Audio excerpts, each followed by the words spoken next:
Yeah, welcome to the Common Good Podcast. Today is the 13th of January, and it's a Thursday, so everybody's safe and sound. Nothing to worry about here. I got nervous a little bit. You said the 13th. I was like, is it Friday? You got that right. Hey, Dan, our little theme song there, is that played on a piano? Is that a guitar? What is that? Where's you're hearing mostly piano. It's a percussive piano. This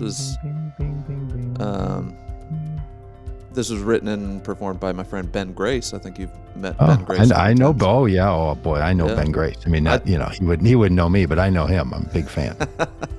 I told him I wanted something for this that was like the West Wing meets cable news. Well, as you know, I've become I'm 7 days into being a guitar player. I bought a guitar and started playing guitar. So now I'm hearing these little things. I'm thinking this is a song I should probably learn. I mean, one of the songs I should learn is probably the Common Good. It's probably the first song you should learn. Yeah, theme song. I don't yet know how one. I mean, I'm just making my way through. I have 6 of 8 chords that one is supposed to know: C, G, A, D, E major, E minor. Just because you only have to lift one finger up. That's what I got, and then trying to work on some strumming and some strumming patterns and all the rest. So I'm guessing it's probably somewhere in there, but I don't know anything else about it. I don't know how you transpose songs. I don't know how to hear a song and then translate it to a guitar. I don't know any of that stuff. So if someone's going to work up the guitar chords for the Common Good theme song, maybe one of my goals could be to start the podcast playing the theme song. Let's do the theme song live. We're going to talk about a pretty heavy topic today with why we think that the federal death penalty should be abolished and the death penalty across the United States and every state should be done away with. That's a heavy topic. Nobody likes talking about it. I'll tell you, I do a bunch of work on this week. We're telling people that this weekend, Sunday and Monday, we're going to be in Washington, D.C., calling on the federal government, the Congress, and the White House to make some moves. We'll talk about all that as we go. Even the activists, anti-death penalty activists, they don't like talking about it. They talk about it because they have to. It's a heavy topic. It almost always involves a heinous crime, something horrible, and then levels of injustice, and then meanness and cruelty. Just there's no part of it that's any good. So it's going to be, it's a heavy topic today. Anybody's even stuck with it by reading the title today. If we didn't pull you in and keep you with the title, I don't know. Good for you. So, but before we ask listeners to tell us where they're calling in from and all that, or where they're listening in from, a little lighthearted, good news today. Some people listening might know of the people that work in the Vote Common Good world. One of those people is Mary Beth Kennedy, and her husband, Adam Kennedy, had a little baby yesterday. Yeah. And now putting the word out. Little Lachlan Kennedy out in the world. Little guy taking his first breaths. Everything's going great. And there's just a little do-gooder. One more little do-gooder in the world. Lachlan, I like that name. And one of the things that I was always struck by when I first got into Christianity, I was a teenager. And I started to meet people early in my Christian days, the first months, I think, maybe for sure the first year, that were really committed to a theological world called Calvinism, which some people are familiar with. It's a quirky little fringy idea that's caught on in far too many circles. And one of the tenets of Calvinism, they actually have these 5 tenets that it's built around. And one of them, the first one, really the worst idea probably in religion. I mean, just truly the idea that this is an idea that people hold to and think is a good one and want to recruit other people to believe and somehow have to teach people to believe this, is this notion called total depravity. Yep. And the idea of total depravity is that you are, I'll say this about total depravity. It's clear what they're getting at. They're not beating around the bush with this. Not beating around the bush. It's just, it's vote common good. What do we want you to do? That. Total depravity. What are you? You are horrible. Totally depraved. Now there's lots of nuances to it where people even listening to this who hold to this view would be saying like, no, what we mean is in a spiritual way. But anyway, so the idea is that you're a sinner through and through. From birth. And that's from birth, might even say from conception. Yeah, might even say from conception. Yeah, because it was actually, and the way they get to some of that, and you have a bunch of theologians that argue this, that the actual act of the sexual act that creates sperm and egg meeting is part of the idea. So anyway, it's a big bunch of nonsense. Well, one of the arguments I used early on, before I had theological arguments and before I had Bible arguments, because I was new to Christianity, so I didn't know that the Bible completely obliterates the notion of total depravity and the other foreign notions of Calvinism. The argument that was instinctual to me was, I've never seen somebody in a hospital, maternity ward, and nursery walking around and just saying, look at that little dirty, rotten sinner laying in there. Look at this totally depraved piece of humanity that's just,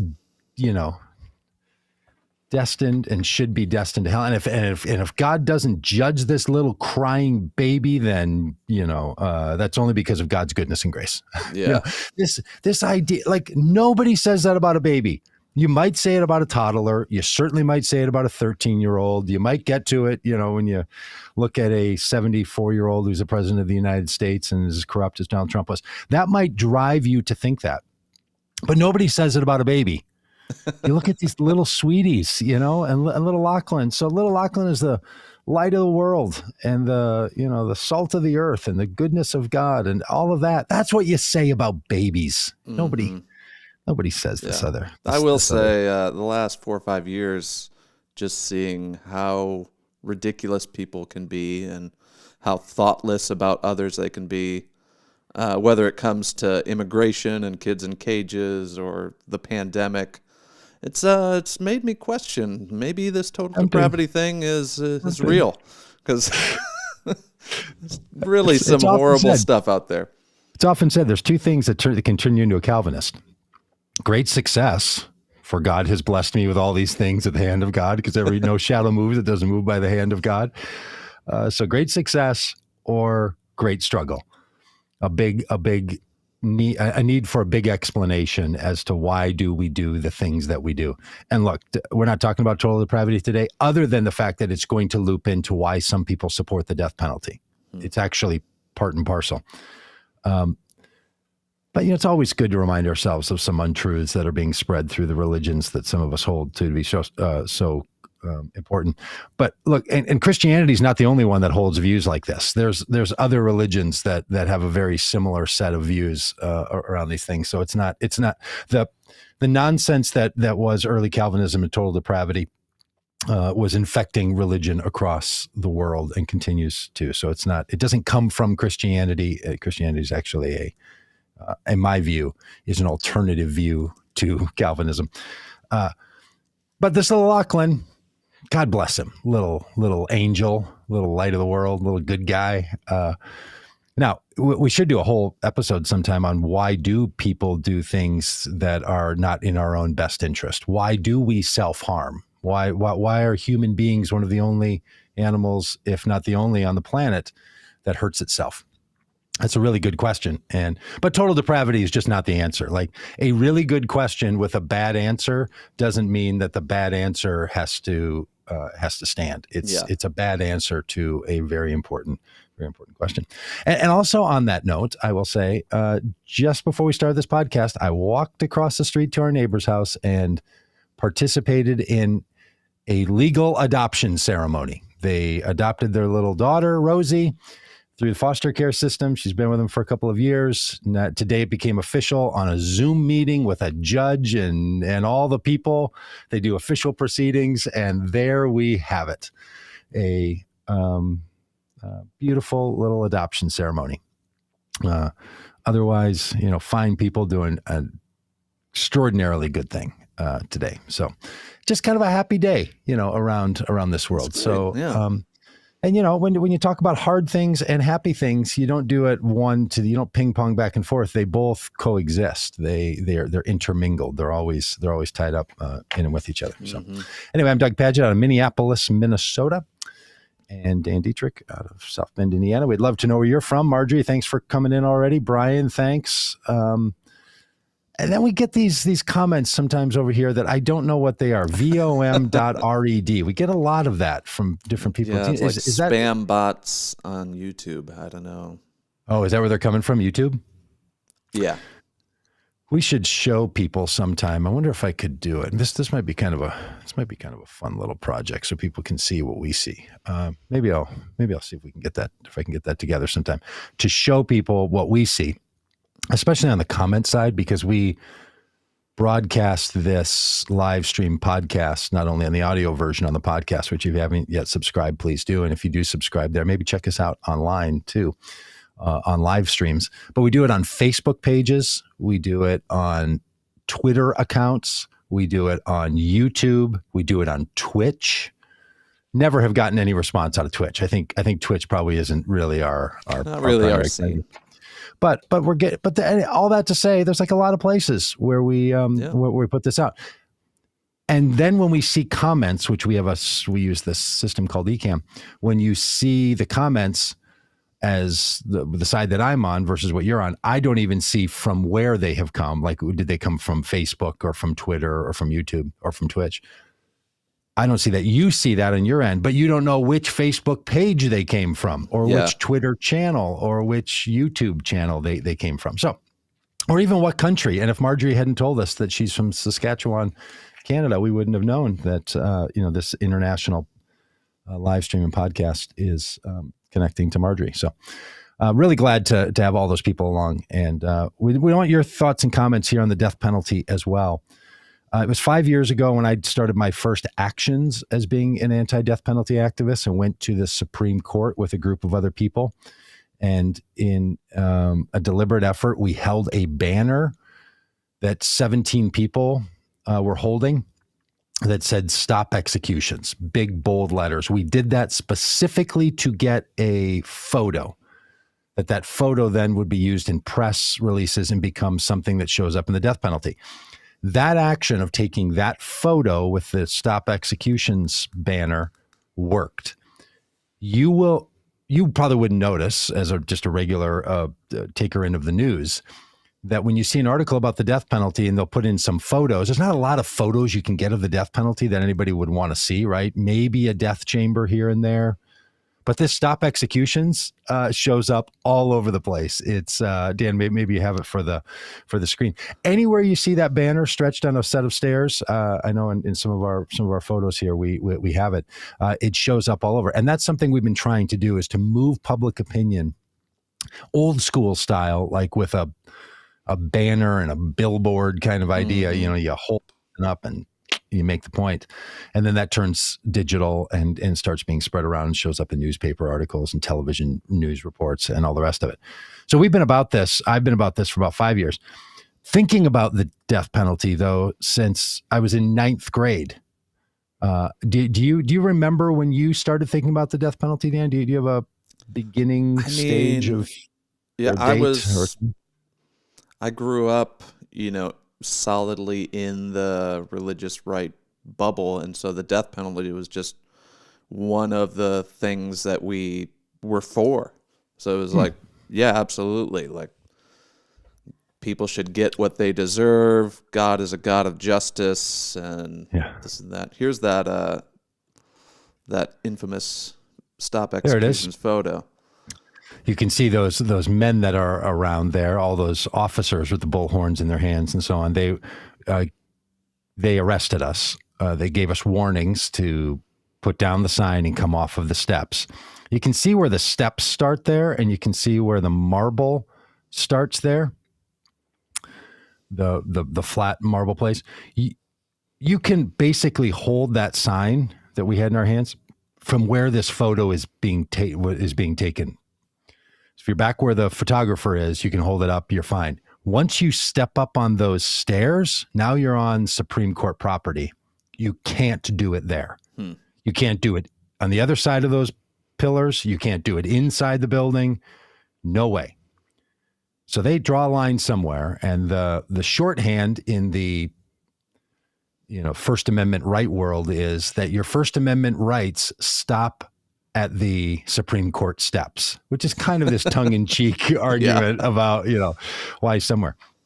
But that's where it is. We knew that. We did it here on purpose. We knew how high we wanted to be. We were staging this photo because we wanted to raise awareness, and we're willing to risk arrest when we did. We did get arrested. We did go to county jail. We were charged with federal crime. We're convicted of the federal crime. And then the judge passed no consequence, no penalty, but had to find us guilty.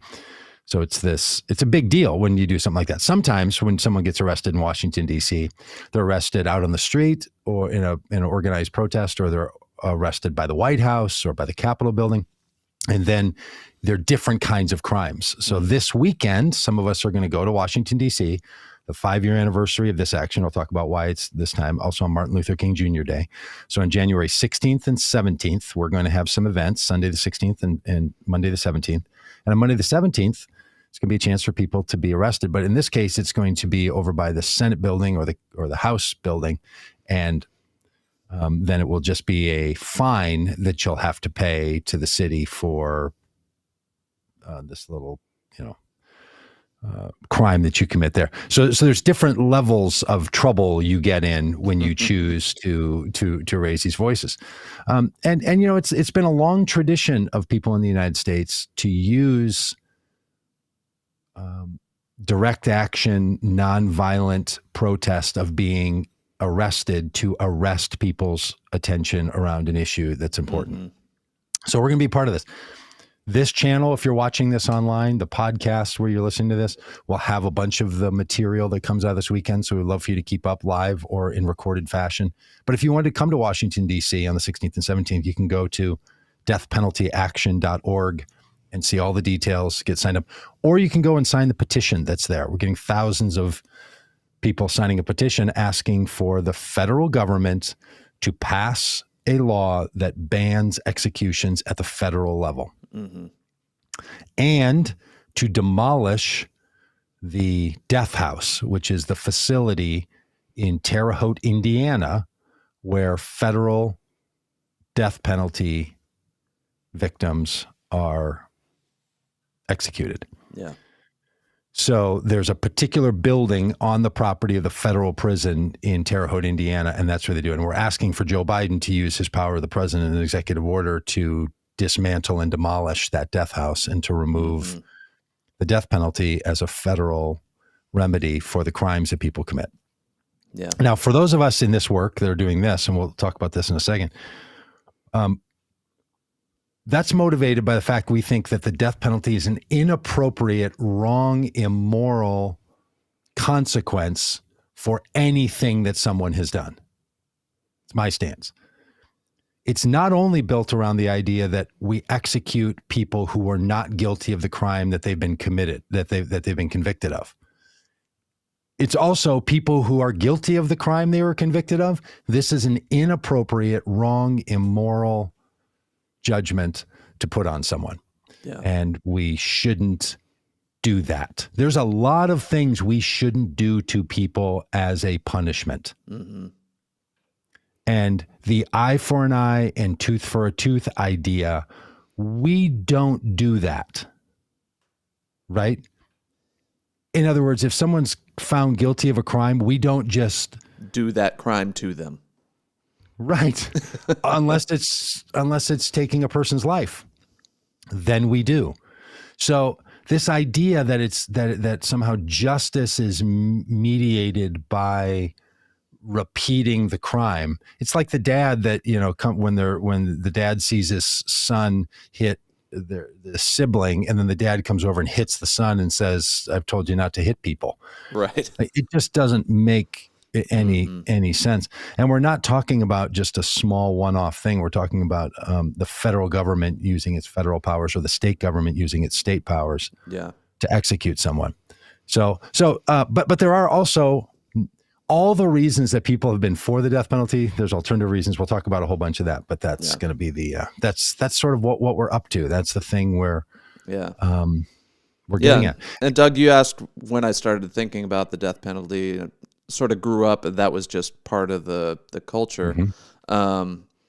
This poll, it's a recent poll. It's like within the last year or so. It says 3/4 of white Protestants say the death penalty is morally justified. And so this is kind of the world that I come from, where it's just eye for an eye, Old Testament justice. But then you start to see some holes in the armor of the argument for the morality of the death penalty. And you see things like 1 in 9 people executed, one person has been exonerated. So we get it wrong 1 out of 9 times. And I think Shane Claiborne and others have pointed out, if airlines, didn't land the plane 1 out of 9 times, like that would be a pretty catastrophic situation. Right. But we're allowing this level of error when it comes to life and death situations. And so you see a stat like that, and it just gets the wheels spinning, hopefully. Like, maybe this isn't the best idea for the federal government and state governments to have this power over us. For sure. And so the statistics of what you're getting at are just glaring, right? There are many more people on death row, but of the people who've actually been executed since 1973 in the United States, 1,540 at the time of this statistic, 186 other people have been exonerated off of death row.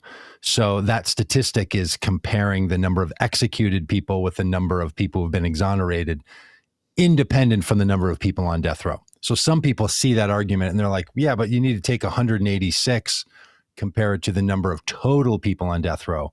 It's still way too high. It's just shockingly too high. Well, we're going to have Abraham Abanowicz on here with us. I can see he's in the waiting room, Dan. He sent a little note in the window there. Oh, he's not in my waiting room.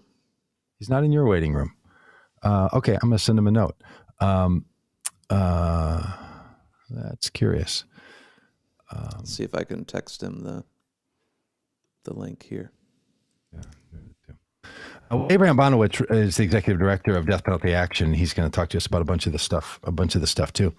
And this is, I want to make some comments about the religious argument, because if you can throw that previous stat back up there, Dan, where it says that, 3/4 of white Protestants believe that the death penalty is morally justified, which is a great way to ask the question, right?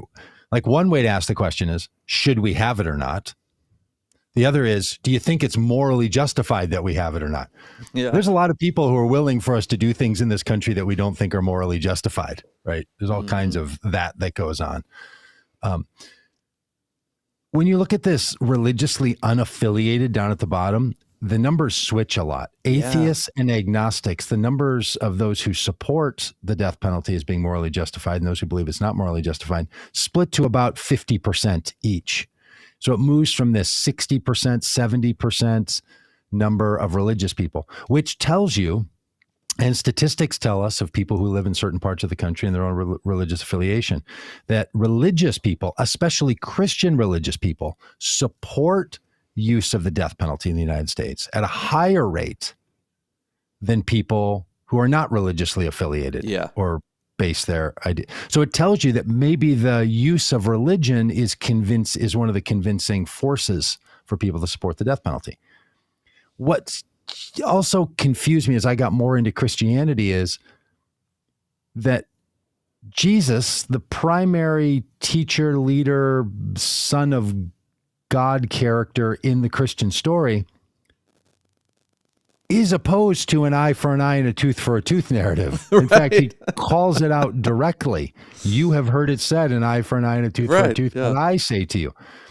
So then the people who say, well, what the First Testament, the Old Testament, the Hebrew scriptures are talking about is how a society should organize itself. What Jesus is talking about is how an individual should respond to another individual.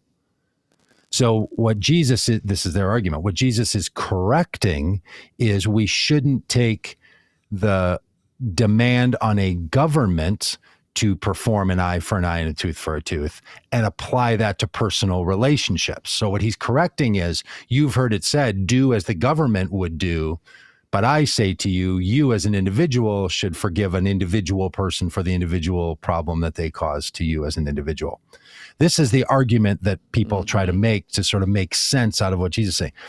That just doesn't hold any water at all. Once you start sort of slicing and deciding, oh, so the eye for an eye and a tooth for a tooth edict that comes in one part of the Old Testament, that only applies to the government. So all the other stuff that's in that section doesn't apply to me as an individual, only applies to the government? Of course not. That's not how the scriptures could possibly be used. And it's also usually, this argument is used by people who say things like, the Bible is plain.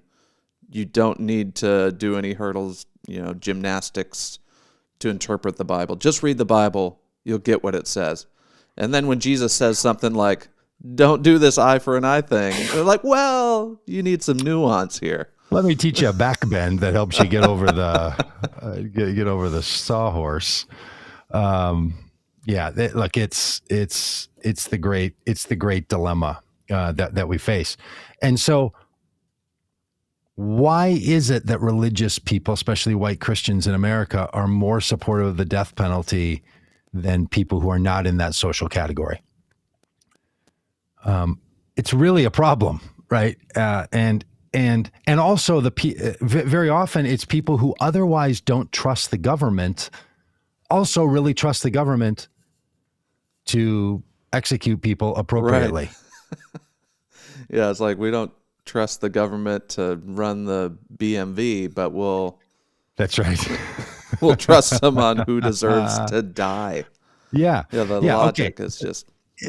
So it's just perplexing and difficult to get yourself around how somebody can hold these views that feel so contradictory. Yeah. And then, as has come up a number of times, and we've mentioned here, that many times people who want to tell us that you can't be a moral Christian person and support Democrats for public office will immediately start saying, I'm pro-life, so I can't support Democrats. But being pro-life also means supporting the death penalty because somehow it means supporting the victims. Mm-hmm. It's a difficult thing. Yeah. And what we do in our country, and this is going to be a little, I have to say this very carefully, and it's not as well defined in my brain as it should be for as careful as I need to be here. Our judicial system cannot be overly connected to the desires of the victims of crimes for what the retribution or punishment or justice needs to be. We don't live in a society of vengeance and personal vendetta. Yes, victims should have some say in the impact of a crime, but we can't simply have our state or federal governments be the deliverer of whatever justice a victim wants. It's just a hard truth, right? Numbers of us have been violated by other people's behaviors, and we have our own opinion and our own struggles with that harm and behavior. But the government shouldn't simply come to us and say, we've determined this person is guilty. What do you want us to do to the person? That's not equal justice under law. That's not, you can't run a society that way. It can't go that way. Mm-hmm. That can sound cruel and disempowering of victims, but I'm just saying, as a society and as a judicial system, that can't be the way we do it. Now, we should listen to victims about their wants and desires. And, we have a very good friend named Susan Bosler who is around our world and went on the ride with us for immigration reform. Her father was murdered. She was the person tried to kill her too. She then advocated that the person not be executed by the government, and the government disagreed with her. So we're always going to live in these situations where our government in and of itself has a compelling interest in mediating out consequence and punishment for crimes, and how we choose to do that, which has to be influenced by, taken in the feelings of victims, but can't simply be the doer of the victim's desires. Mm-hmm. So this gets hard. Yeah. It's really hard, because if you've known someone who's been murdered, and most murders, by the way, in the United States, happen by people who know the victim and often are related to them or in some kind of a relationship with them. So what you're often talking about here are murders that have happened inside of domestic violence situations and other kinds of crimes. So the people in the family system don't always agree on what should happen next. So it's complicated. If you pay attention to the events that we're going to be running in the next few weeks over this next weekend, you're going to hear from some family victim members. They're very compelling stories. These people you're going to hear from in our events are all people asking for the federal government to not use the death penalty as a standard, of course. They're informed very deeply, and they've come to these conclusions. So it helps people who think, well, I've never been a victim of a heinous crime like a murder. I wonder what I would think about the death penalty if someone I loved was killed. Well, here's some examples of some people who view it this way. There are other people who are family victim members who feel differently. It's not the primary or only way, and it's not even how someone determines their own view on the death penalty. I know some people who were for the death penalty. A family member was murdered, and that whole process caused them to no longer support the death penalty as a moral cause. So individual people's stories are very powerful and important. We should hear them, but we also have to know that's not simply what we do as a society when we decide on the consequences for crimes. We don't simply go to the victims and ask for them to tell us what we should then do as a society. Yeah. So our society has a compelling interest in and of itself to be looking at. Mm-hmm. Yeah, that's right. All right. So any luck on Abe yet? We getting trying to get close? Get him on here. It's still Abe. Go to the Ecamm link that we've sent you if you're watching this now, not a Zoom link or anything else. Yeah, and use your Chrome browser. He's using Chrome. It says if still you're on a Mac. It still says connecting, but it try is not restarting your computer. Just restart everything. And that's basically what we're asking for on the death penalty is a restart on this thing. The country has had an on-again, off-again relationship with the death penalty. Yeah. We're currently in an on-again space. There was a period of time, 1973 to 1979, where it was off, and now it's back on again. That's when I first got involved in thinking about the death penalty. It was a debate class in 9th grade, where back in the 1970s, when I was in like a junior higher and stuff, there were all kinds of social issues that I really thought as a junior higher we would have different ways to think about them by the time I'm a middle-aged old man. Turns out that's not true. I remember the things we were debating in 9th grade. People had different topics in our debate class that we would take up. Death penalty. I ended up on the death penalty side. On the death penalty assigned for. So I was thinking a bunch about that as a 9th grader, as much as you think about it. And I was on the death penalty is not a valid moral action for us to pursue. It was an easier argument to make and that process convinced me, yeah, we shouldn't be using the death penalty. But other issues that people were assigned at that time had to do with the environment, because the EPA had just been established in 1973, so that was all new and fresh. Women's rights, the ERA was then still a live issue that we were going to have an equal rights amendment added to the Constitution, so equal rights was an issue, and war, because the Vietnam War had come about. So here you have these 4 issues: the death penalty, the environment, the issue of women's rights in our society, and war. here we are, 2022 in January. There's some ninth grader in a topics of the day or debate class. Were the same arguments that people were making in 1979 about this stuff. Now they're not allowed to talk about those things in school because it's too close to CRT. Well, I will say the thing critical racy for me. The thing we were not debating back then at the school that I went to here in Golden Valley, Minnesota, was race. That one wasn't top of was not top of mind at the time. That has stayed just the same. It's still being avoided. Yeah, if you had dug a little deeper in ninth grade, race plays a huge part in the death penalty. Racial bias. People of color are more likely to be prosecuted for capital murder, sentenced to death, and executed, especially if the victim in the case is white. There's this huge disparity between just who's charged, who's convicted, and who is actually executed. It's the scales of justice. Someone's got their thumb on one side, and it's just horribly racially biased. There's no doubt about it. From top to bottom, how people are arrested, how they're prosecuted, how they're even investigated at first and then arrested and then prosecuted and then sentenced. All parts of the system are influenced by racial bias. Yeah. Especially in states where the death penalty is being invoked. So just one little explanation. We have states where there's the death penalty. I wish Abe was on here. He could remind us what that current number is, 9, something like this. And then there is the federal death penalty, which applies to crimes that are considered to be of federal nature and the military. Those are at the federal level.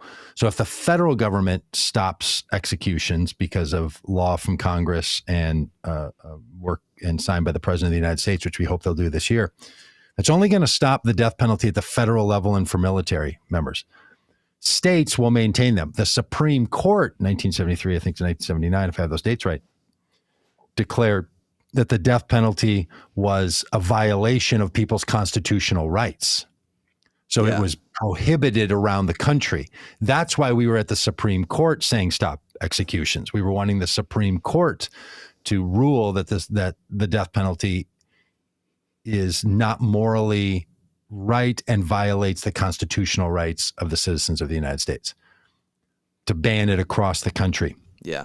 What we could get to is that each state's legislature decides to stop the death penalty or ban it altogether, and the federal government does, and we get rid of the death penalty all across the country at a state and federal level without an argument about its constitutionality or not. I'm afraid that the Constitution might allow states to determine a system they think is not going to violate constitutional rights and go ahead with executions. It doesn't make it morally right. The Constitution is not a moral document. Mm-hmm. This is a separate question. Yeah. There's this argument I really want to take seriously here, and I see it here in the chat from Jay. It's long, so I don't know if you can get it all up on the screen, Dan, but I'll just sort of recap some of it. Jay, thanks for this thought.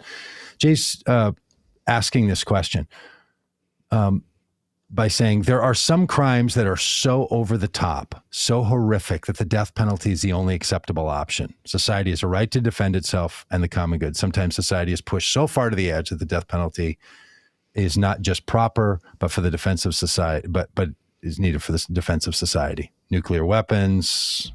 Then he gives a list of some things that are over the top.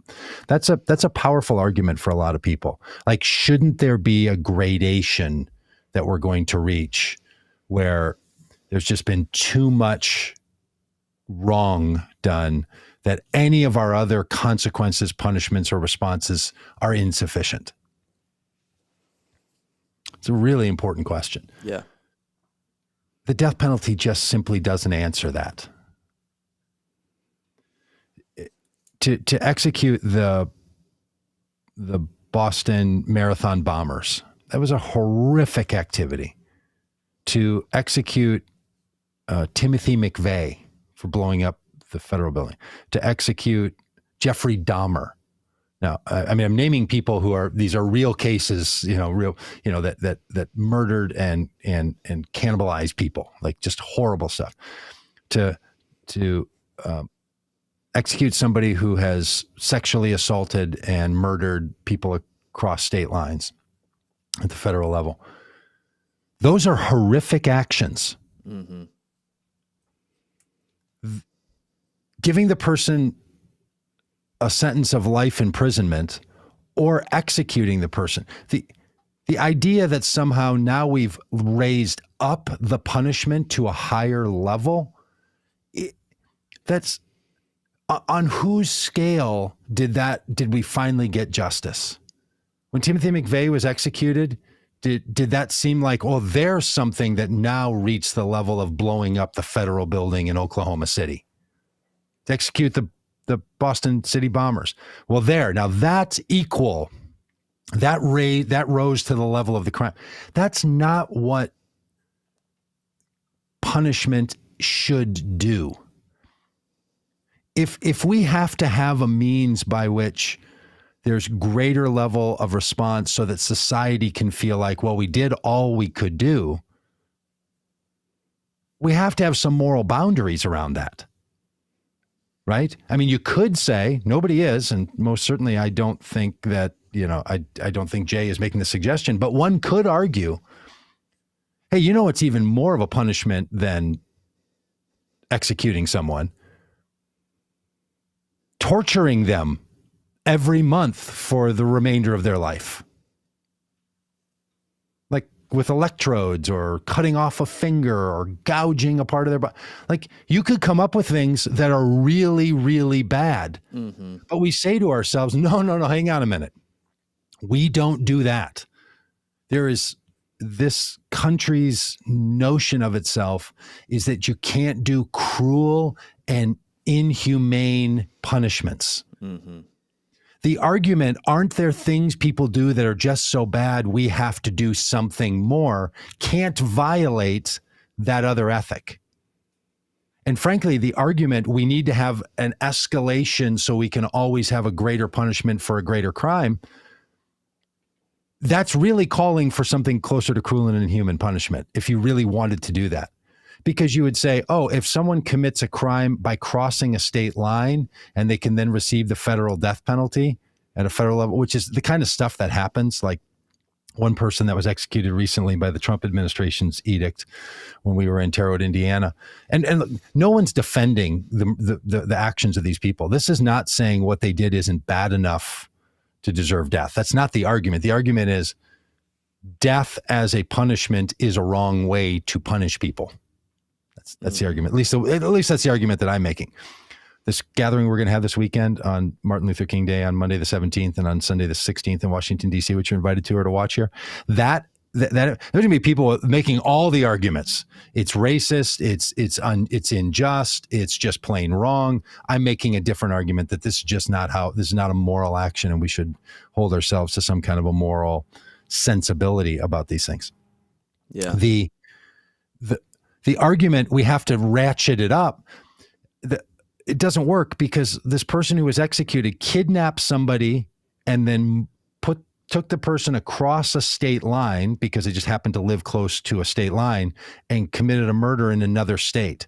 That made it a multiple state crime, which made it eligible for the federal death penalty. In neither of the states where the kidnapping or the murder happened was the death penalty something that was available. So if he had simply taken the person across a city line and done the same thing, no death penalty. To take somebody across a state line now invokes a death penalty. This is where it's just unfair. It's not even reasonable. And it's not as if, okay, this crime now has been seen as so heinous because you crossed the state line.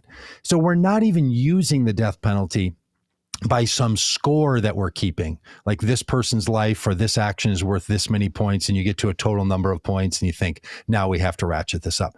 The argument, I understand it and I get it. And there's something intuitive in us where we would think, hey, we just can't have the same kind of punishment for all the things because then we have no way to call out something as worse than something else. Mm-hmm. We do have to have that in our society. This is worse than that, and we condemn it. but the punishment itself, you reach a limit where you just can't match the evil with the punishment. Right. And that's frankly not what we should be doing with our criminal justice system, is trying to mediate out vengeance, Right. quality of wrongness to someone. Yeah, it's hard because I get the impulse. Like when I see in the news that someone has done something horrible to a child, like the rage inside me, like I want that perpetrator to suffer. I want them to die. Like that's what I feel. But I don't think that the government should have that power to decide who lives and dies. Yeah. And yeah, that's why it's a tough issue though, because we have these emotions around justice, and like you said, the punishment is never going to be horrible enough to bring the person back to have real justice and restoration. It's sort of like, we all know there's a line there, right? Like we all know that if someone kills your child, you shouldn't be allowed to kill their child. Like that's heinous. We all agree. So we agree there's a line somewhere. It's just a matter of finding, most developed countries in the world have decided that the death penalty is on the wrong side of their moral line. And they've chosen as societies and institutions to not have it. We're kind of the outlier in the world stage. We have the death penalty along with countries like Yemen, and Saudi Arabia and China and Iran. Like the group that we're in, like if there was a get together of nations that allowed the death penalty for a meet and greet, these are countries the United States doesn't do a lot of other things with. We really are an outlier in the use of this. And I'll just make the point. Can you put that statistic back up about the number of executions and let's see that one. So this 1,540 deaths by execution in the United States since 1973. That number, I think, is a little bit higher now, maybe a few higher. So think about this for a moment. We've continued to use and to keep the death penalty alive and well. Have executed 1,540 plus people. Do you really think that only 1,540 people committed heinous crimes worthy of the death penalty? Is that what you think? Do you feel like, no, it's really kind of working? A lot of people have committed these kinds of heinous crimes. Jay's point could have gone on and on with the list of things that people have done. We can all imagine them. We can all live in fear of them. We don't even mediate out the death penalty to people who commit these crimes. It's only some of the people who have committed these crimes. So the very function of it in our society, even if you want to take away the morality, even if you want to say we can't really argue about racial impact, just the lack of equality of punishment that's delivered to some people and not to others. Even if you wanted to say no innocent person has ever been executed. Say you want to make that argument, right? Since 1973, at least. And you say, look, 186 people have been exonerated because we've figured out how to be sure that people are exonerated, and anyone who's actually been executed, everything was tricked out to the point, and no innocent people. So you take that argument off the table. Like you take all the other arguments off the table. What you're left with is, if you support this, in my view, you have to contend with the idea that only 1,540 people have been executed. So we are doing a good job mediating out the punishment for these things, and all these other crimes didn't rise to that level. So either we just agree this thing is being done at a capricious level that is dangerous, that doesn't serve any public good, that doesn't protect society any more than keeping people away from the general population if they are considered to still be dangerous. No one is safer. Morality hasn't been served. Justice hasn't been mediated out because all these other people are dying in prison of natural causes. So the way it's actually playing out, I just can't find a rationale any longer for it, short of people truly feeling like, well, we just need to be able to do something. And I don't think our justice system in this country does a very good job of dealing with the psychological pain of people who feel that crime is not adequately responded to. So we should probably deal with that, as a society. So anyway, that's my argument. Abe Abanowicz is telling me that number is currently correct, 1,540. And that, once again, don't argue with producer Dan about his numbers, or if you should have a humidifier inside your case for your guitar. Man knows what he knows, and you're just not helping anybody. You're just not helping anybody by fussing with him about this. So we're asking people to join. We're asking people to participate. We're asking people to care about these issues. Look, we know that a lot of us aren't going to go to Washington, D.C. and hold up a sign you see on the screen here that says Congress passed the Federal Death Penalty Prohibition Act now. But some of us will be there doing that, so we'd like you to share that around when you do. If you think differently about these issues, don't disengage from this conversation. Continue to make your argument. If you want to put together a little TikTok or a straight-to-camera rant about why you think the way you think about it and want us to see it, be glad for you to send that to us. Send us a link. Share anything you want. We'll play it here. We'll be in those conversations. Absolutely. So as somebody who wants the federal death penalty to stop and the state death penalties to be abolished in this country, I think we're better off if more people are talking about it, even if people are arguing the other opinion. Yeah, we need to be talking about it. Yeah, one of the things that's shocking is just how much nobody wants to talk about it. I mean, even coming into this today, I'm not nervous about it like that. It's just like, are people going to actually care about this? And are they just going to be like, oh my gosh, there's those people talking about death again? I mean, the death penalty, those two words are just, you don't want to talk about either of those things in your life. Who wants to talk about that? Your next dinner party, bring that up if you want the conversation just to immediately end. I can. Abe Abanowicz and others can personally attest to that. I'm sure that that's a conversation stopper. Well, I know for some people it's a conversation starter, I guess, but for most people it's like, wow, step away from the cheese table on that one when they start going down that road. And again, I wish these issues didn't break so politically evenly. Because I would love to see, I know there's some Democrats who support the death penalty. There are. I just don't hardly know any Republican elected officials at the federal level who oppose the death penalty. Just a few. I mean, just a teeniest little number. And some might only, even say like, well, hey, in Ohio, we're going to stop the death penalty because we're not doing it right. Our system isn't quite right here. We're not getting this quite right. That's not the same thing as opposing it, and we're hoping that people will actually seek to oppose it. So join us next week. Pay attention here over the weekend to these channels where you're seeing all this. We're gonna be live streaming from there. We're going to try to arrest people's attention by being arrested on Monday if the spirit so moves. That's what we're going to be up to, trying to call for a little bit of common good and some other ways to raise awareness around all this. Yeah. Hey, tomorrow, it's Friday. We think we have the astrophysicist back. We're going to get that man out of the clouds. And now there's a whole new, stargazing telescope or galaxy gazing telescope to talk about. Yeah. The John Webb? James Webb. The James Webb telescope. Jimmy Webb. I don't know who James was, but I bet I will by tomorrow.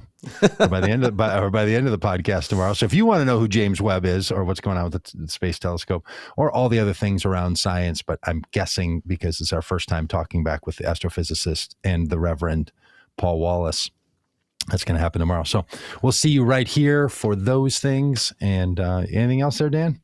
Nope. Do not put humidifiers in your guitars. Let's thank some people. Marjorie, Abe, thanks. Aunt B. Tuck. The Republican Party does not represent the majority of our families today. We have Catholic and Protestants, et cetera, in our families, and have gays and straights in our families, and we have blacks and whites and married, et cetera. The Republican Party of today does not represent the majority of us. Yeah, I think that's probably true. I wish it did that better, and the Democrats as well. Lonnie, thanks for your comments. I know there's some internal comments going on between commenters, so nice to see that. Some of that we'll be putting up. But Marjorie, again, thanks. And Bob and Don Weir, thanks for your comments. A lifetime in prison is hell. Instant death is a reprieve. On top of that, the reason we're told not to kill is because man is made in the image and likeness of God. Vengeance is mine, saith the Lord. Mm-hmm. Desi Gentry, thank you for your comments. Dave, Emma, Jackie. Well, it's good to see people stayed connected to all of this. Jack or Jake Hutton, sincere question. Do you think that a family victim member would be better off if she knew that the perpetrator were dead? I wonder if the grief she feels is actually connected to the existence of this person or not. Yeah, big question people have. Mm-hmm. All these things. Jay, thanks for your comments. Mike, didn't see yours there. Sorry. Sister Helen Bregan has been somebody who has worked really hard and is a real sign of light in this area and lives with people on death row. We were at a death penalty chamber down in Texas. It's a small group of people out there trying to raise a moral voice about an execution that was happening a couple of weeks ago. And some of the people there spend time with the victims on death row, and they'll tell you, I'm the only person outside of a prison guard that these prisoners have talked to in 18 years. Wow. They're not kept in solitary confinement, but they're kept in places that tend to be away from other prisoners. Talk to prison guards, and then some of these people just go in and visit. Just the humanity, the fact that atrocious things can be done by human beings is a thing we're having to recognize. Sometimes wanting to kill people who do heinous things is actually a way to try to work out that we don't want to believe that humanity is capable of these things. Mm. We want to make a monster of them and then treat them treat them differently so that we recognize that we're not the same as them. Yeah. And then Christina, the death penalty, as we've wrongly jailed too many, but in cases without a doubt they should be locked away and never heard from again.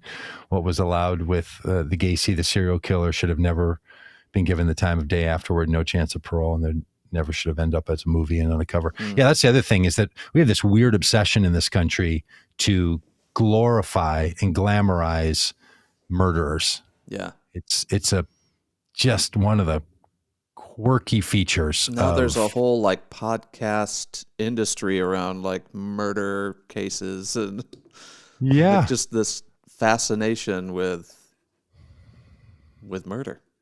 Yeah. And then Mike, he also said an eye for an eye. I'm not sure who the he is in that one. I see. Ron is saying God said, do not kill. There are no exceptions. Then Mike says he also said an eye for an eye. But interestingly, we use an eye for an eye as shorthand for kill someone who's killed someone. We don't actually use it for people that take out somebody else's eye. Which would also be awful. I mean, think about that for a minute, right? An eye for an eye and a tooth for a tooth. Now, I would argue that what the Old Testament was arguing was that's the top limit. You can't go further than that. In other words, if in this argument at this time in this society by these people, they were organizing and they were saying, if someone throws a rock at you and it takes out your eye, you don't go burn down their village. Right. It was actually a limit to retribution and a limit to violence. Not a call up to it. Yeah. But to use an eye for an eye and a tooth for a tooth out of the book of Deuteronomy for 21st century North America or United States penal code, we don't do that when someone knocks someone's eye out. If I'm in a bar fight with you and I cut you with a bottle, I've just become an Irishman somehow. I cut you with a bottle and you lose your eye. No one I know goes to court and says, Judge, I just need you to go take out Doug's eye. He took Dan's eye. We need to take Doug's eye. We don't do an eye for an eye. Mm-hmm. But then it comes to the death penalty. People are like, well, an eye for an eye, and a tooth for a tooth. If I knocked your tooth out in that same bar fight, no one sends me to the dentist to have him pluck my tooth out. Yeah. So why do we believe that this sort of eye for an eye thing, and then we act kind of literalist about it, then becomes a metaphor for taking a life?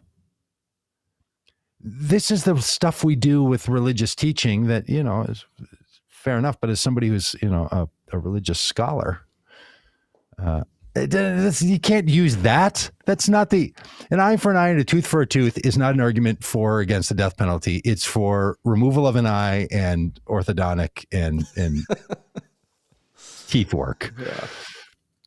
Yeah.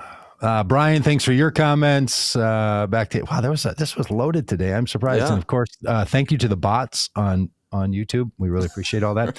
Hey, if you've ever wondered about how you could help vote common good, and I'm not going to ask you for $1, not going to ask you for a penny, something you could do for us that would really help.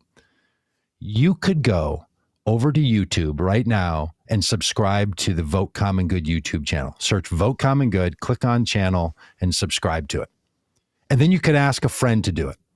You could do it with all the email accounts you have. Each one you could log into Google and do it with all of those. You could ask a couple of friends to join you in all their email accounts. Here's why that would help. The way algorithms work, the more subscribers you have, the more videos are played and the more they're spread.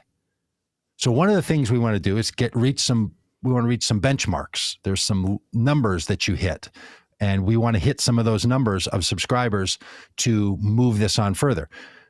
For a lot of people who want to support us, they just don't always go to YouTube, or they don't subscribe. If they do, they don't even really know what that is or what it means. All it means is that the next time you log into YouTube, you're going to see that we have some new posts up. You don't have to watch them. You're not going to get any more ads pushed at you. It's not a way for us to sell you anything. It just helps us. The same thing is true on the podcast. If you only listen here, if you'd go to votecommongood.com/podcast or just search Common Good Podcast in your podcast app and subscribe to our podcast, that also really helps.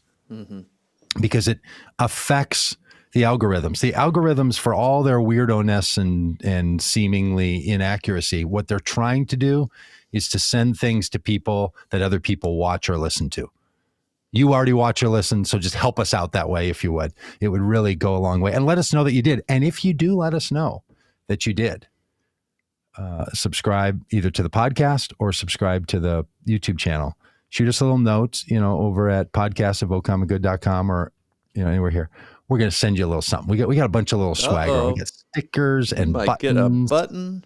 You might just get some stuff. We're just gonna say welcome aboard and thanks for doing your part. So I don't know, give a shot at that, would you? We'd appreciate it. If you're new to YouTube or new to podcasting, boy, this is a great way to begin. This is really beginner 101, and we'd love your help. Yeah. Is that good? Yeah. Thanks everybody in the chat. Big full day. Yeah. Stick around tomorrow. We'll talk about science. A little less contentious topic. People have. Yeah, science in America, that's probably less contentious, yeah. All right, everybody. Space is less contentious. You're right. Oh, then you talk about billionaires in space, and people do have opinions. Yeah, they do. Here we go again. Yeah. All right. Hey, see you all tomorrow.